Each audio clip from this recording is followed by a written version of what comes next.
Universidad del México Contemporáneo. Materia Introducción al estudio del derecho. Tema 8. El derecho, acepciones, teorías y fuentes. La norma. En sentido amplio, se aplica a toda regla de comportamiento obligatoria o no, moral, religiosa y social.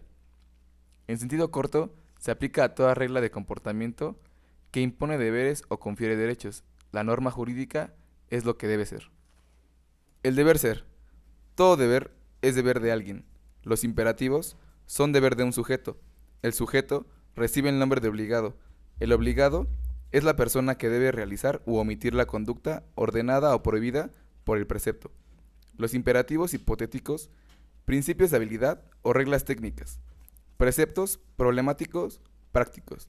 Señalan los procedimientos que es forzoso seguir para el logro de cualquier propósito posible. Consejos de sagacidad o imperativos pragmáticos. Preceptos astertórico-prácticos. Indican los caminos que conducen a la realización de un fin no solo posible, sino real. Entonces, ¿qué es la norma? La norma es una acción de conducta individual que tiene que ver con lo social, por supuesto, es decir, el comportamiento de un individuo en la sociedad, ¿no? Y por supuesto, la vida desde la naturaleza pues, son normas, o sea, es algo que debemos de seguir siempre. La diferencia de la naturaleza con el ser pues, es que el ser humano es el que dicta las normas de acuerdo a lo que vea, a lo que siente, sus intereses propios, ¿no? Por lo tanto, pues, la norma es una norma de conducta que tiene que ver con un comportamiento social dentro del punto de vista de unos individuos. Y en cuanto a las normas religiosas, Siempre es un poquito en entredicho, ¿no? Que la moral pues la entiende una serie de individuos, pero no significa universalidad. En todo caso, la norma religiosa siempre ha existido en el ser humano, pero en diferentes núcleos colectivos, ¿no? De tal suerte que cada grupo colectivo pues entiende la norma y la respeta o no, pero no significa que moralmente sea lo mejor respecto de otros grupos que tienen otro tipo de conductas, independientemente que también sean religiosas. Como digo, históricamente el nacimiento de las normas sociales pues derivan de una conducta religiosa, ¿no? De una preponderancia religiosa que se ha ejercido siempre. Por cierto, tiene que ver mucho también con el comportamiento de las conductas guerreras, que es la otra forma de control social que han existido siempre, la religiosa y la militarizada, ¿no? clasificación de las normas jurídicas. Se clasifican desde distintos puntos de vista. Sistema jurídico al que pertenecen, fuente, ámbito espacial de validez, ámbito temporal de validez, ámbito material de validez, ámbito personal de validez, donde incluye a las individualizadas y las genéricas. La jerarquía incluye constitucionales, ordinarias, reglamentarias e individualizadas. Las sanciones, cualidad, relaciones de complementación y relaciones con la voluntad de los particulares, que son las taxativas y dispositivas. Ramas del derecho: público, privado y social. El derecho público es el conjunto de disposiciones jurídicas con carácter obligatorias que regulan las relaciones entre los órganos de gobierno, Estado a Estado, el gobierno hacia los particulares en calidad de poder soberano, Estado a particular. El derecho privado, conjunto de disposiciones jurídicas con carácter obligatorias que regulan las relaciones entre dos partes que actúan en calidad de sujetos privados, Estado particular y particular y particular. El derecho social es el conjunto de disposiciones jurídicas con carácter de obligatorias que regulan las relaciones entre dos partes, el órgano estatal, el grupo de personas cuya actividad beneficia a toda la población, lo mismo que el sujeto en particular. El derecho público es entre el particular y el Estado, la subordinación del primero al segundo, o si ambos sujetos son dos órganos de poder. El derecho privado, cuando los sujetos se colocan en un plano de igualdad, ninguno interviene como poder soberano. La tesis de Augusto Roguín afirmaba que la calidad con la que interviene el Estado en la relación jurídica puede determinar si la actividad se encuentra sujeta a una legislación especial o común. Si es especial, es público; si es común, es privada. El derecho constitucional, derecho administrativo, derecho penal, derecho internacional público y el derecho procesal son disciplinas jurídicas especiales del derecho público. El derecho civil, derecho mercantil y el derecho internacional privado son ramas del derecho privado. El derecho del trabajo y derecho agrario son ramas del derecho social. Los supuestos y los hechos jurídicos son teorías del derecho subjetivo. El derecho se divide en dos partes, objetivo y subjetivo.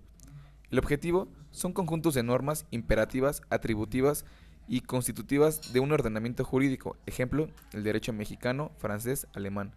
Subjetivo, facultades reconocidas al individuo por la ley para efectuar determinados actos, ejemplo, propietario, facultad de gozar y disponer de su bien o derecho, arrendatario, facultad de usar el bien arrendado. Supuestos jurídicos y consecuencias de derecho. No hay consecuencias del derecho sin supuestos jurídicos. Las consecuencias, que son efectos jurídicos de derecho, se encuentran condicionadas por una hipótesis al realizarse quien las produce.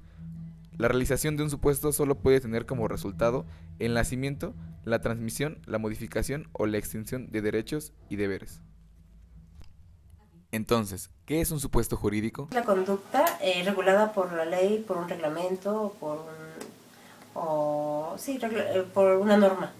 Y las consecuencias es cuando se actualiza ese supuesto, vamos a decir, el robo, la violación, es un supuesto que ya está establecido por la ley. El robo es la sustracción, en términos generales, la sustracción ilícita de alguna cosa, algún documento, algún bien.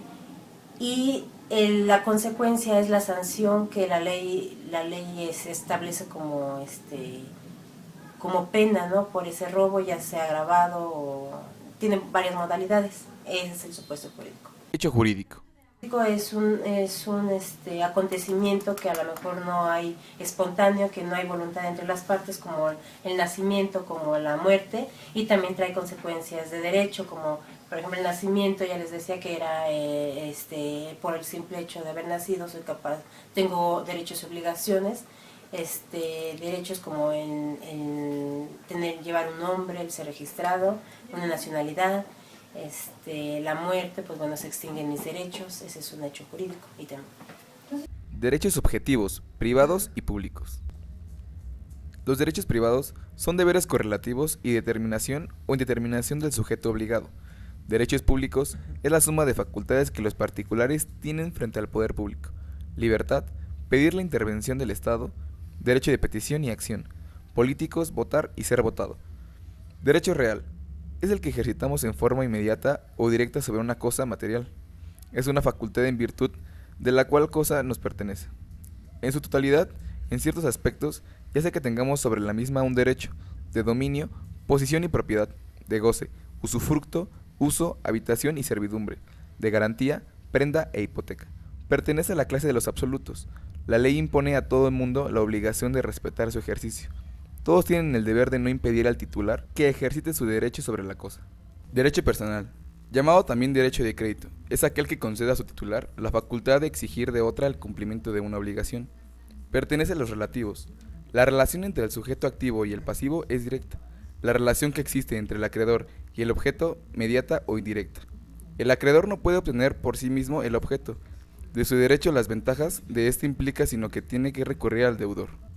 Derecho de acción y derecho de petición.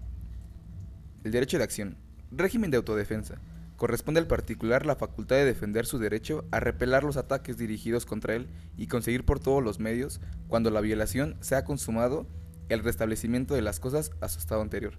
La autoridad no interviene y el sujeto se hace justicia por su propia fuerza o mano.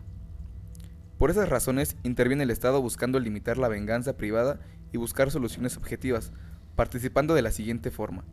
El talión, como forma moderada de venganza. El árbitro o conciliador, buscando una composición amigable. Los litigios, a través de la función jurisdiccional. La función jurisdiccional aparece cuando la solución de las controversias y en general la tutela del derecho queda encomendada al poder público. El pretensor no puede hacerse justicia por su propia mano, sino que tiene que acudir a los órganos jurisdiccionales a fin de que se determinen si las facultades que el reclamante se atribuyen existen realmente y, en caso necesario, ordenen su satisfacción incluso por medios coactivos. Lo anterior consiste en examinar si una determinada situación sometida al conocimiento del tribunal puede o no ser considerada como realizadora del supuesto jurídico de una norma. Técnica jurídica y la jurisprudencia técnica.